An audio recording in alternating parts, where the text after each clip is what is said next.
దేవాది దేవునికి సమస్త మహిమ ఘనత కలుగును గాక. Praise the lord.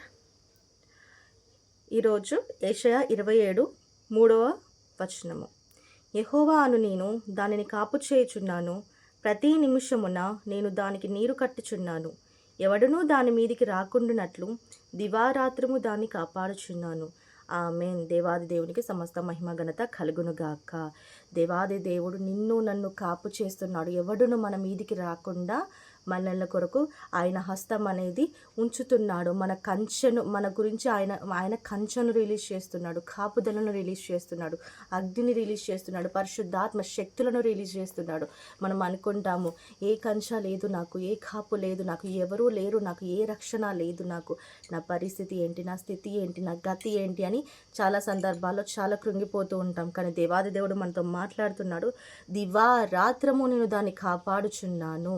దివారాత్రము, ప్రతి రాత్రి దేవుడు నిన్ను కాపాడుచున్నాడు, ప్రతి నిమిషము దేవుడు నిన్ను కాపాడుచున్నాడు, ప్రతి సెకను దేవుడు నీతో ఉంటున్నాడు. మనము గ్రహించుకునే స్థితిలోకి వెళ్ళిపోవాలి, కానీ గ్రహించలేని స్థితిలోని మూర్ఖపు మాటలు మాట్లాడే స్థితిలోకి వెళ్ళడానికి వీలు లేదు. దేవాది దేవుడు ఎల్లవేళలా కాపాడుతున్నాడు. దావీదును చూసారా అండి? సౌలు బారి నుంచి అనేక మార్లు రక్షించాడు. దావీదుకు సౌలుని అప్పగించిన రోజులు కూడా ఉన్నాయి. కానీ దావీదు అలా సౌలుని అప్పగించినప్పటికీ చంపడానికి సిద్ధపడలేదు, ఎందుకంటే సౌలు మీద దేవుడి అభిషేకం ఉంది కాబట్టి.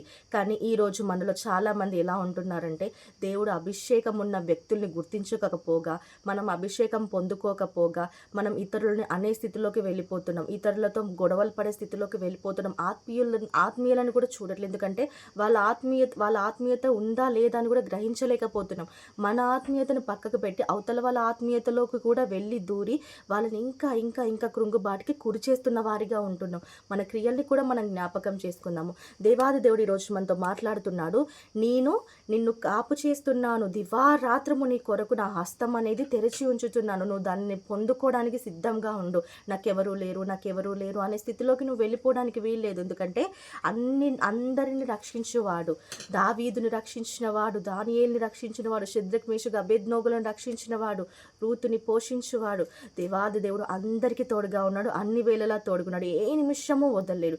అన్యజనరాలైన రూతుని కూడా ఆయన స్వాస్థముగా చేసుకున్నాడు, ఆయన సంతతిలోకి తీసుకున్నాడు. నెక్స్ట్ ఆయన జనరేషన్ రావడానికి కూడా ఒక సిద్ధబాటులోకి వెళ్ళింది రూత్. దేవాది దేవుడు అంత గొప్ప కృపనిచ్చాడు. ఈరోజు మనం ఎలా ఉంటున్నాము? ఆయనకు అంత కృపనివ్వగలుగుతున్నామా? అన్యులమైన వారే వాళ్ళు అలా ఉంటే వాళ్ళ రీతుల్ని మార్చుకొని, ఈయనే నా దేవుడు, నీ దేవుడే నా దేవుడు అని రూత్ వాళ్ళ అత్తతో అలా వెళ్ళిపోయింది. మనము ఎలా ఉంటున్నాము? మనము అజ్ఞానంలో పడి ఉంటున్నాము, అజ్ఞానంలో పడి ఉంటున్నాం. మన జ్ఞానమును మనం తెలుసుకోలేని స్థితిలో ఉంటున్నాము, అజ్ఞానపు స్థితిలో ఉంటున్నాం. దేవాది దేవుడు ఈరోజు నీతో మాట్లాడుతున్నాడు. నువ్వు జ్ఞాన స్థితిలోకి వెళ్ళాలి, నువ్వు జ్ఞానంలో ఉండాలి, నువ్వు జ్ఞానంలో బ్రతకాలని ఆయన కోరుకుంటున్నాడు. ఎందుకంటే ఆయన నిన్ను గూర్చి దివారాత్రులు ఆలోచిస్తున్నాడు, ఆయన నిన్ను గూర్చి దివారాత్రులు కాపు చేస్తున్నాడు. దేవాది దేవుడు ప్రతి నిమిషము నేను దానికి నీరు కట్టుచున్నాను, నువ్వు పడిపోకుండా ప్రతి నిమిషము నిన్ను నీరు కట్టి లేపుతున్నాడు ఆయన. దేవాది దేవుడు ఎంత గొప్ప మాట చెప్తున్నాడు. కానీ మనం గ్రహించగలిగే స్థితిలో ఉన్నామా లేమా అనేది మన క్రియలను ఆధారం చేసుకోకుండా మనము దేవుడి వైపు చూసి ఆయనను ఆనుకొని ఉంటే దేవాది దేవుడు అనేకమైన వాటి మీద మనల్ని నియమిస్తాడు. జ్ఞాపకం చేసుకోవాలి, మన స్థితి ఎలా ఉంటుంది, మన గతి ఎలా ఉంటుంది, మనం ఎలాంటి స్థితిలో నుంచి ఎలాంటి స్థితిలోకి వెళ్ళిపోతున్నాం అనేది జ్ఞాపకం చేసుకోవాలి. మనల్ని మనము దిద్దుకోవాలి. దేవాది నీతో ఉంటున్నానా? ఒకవేళ ఉండలేకపోతే ఆయన సహాయం అడగాలి, ఆయన శరణు కోడాలి. ఆ నిమిషంలో దేవాది దేవుడు అద్భుత రీతిగా, ఆశ్చర్య రీతిగా నిన్ను కడతాడు, నిన్ను నిలబెడతాడు. నీ చుట్టూ ఉన్న ప్రతి అంధకారాన్ని దేవుడు తీసివేస్తాడు, వెలుగుతో నిన్ను నింపబోతున్నాడు. దేవాది దేవునికి సమస్త మహిమ ఘనత కలుగును గాక. ఈ వాగ్దానము క్లెయిమ్ చేసుకొని ఆయనను స్తుతిస్తూ, ఆయనను సన్నిధిస్తూ, ఆయనకు నచ్చిన బిడ్డలుగా ఉందాము. దేవాది దేవుల్లో నిలకడగా ఉండి ప్రార్థనలో ఉందాము. దేవుడికి సమస్త మహిమ ఘనత కలుగును గాక. ఆమేన్.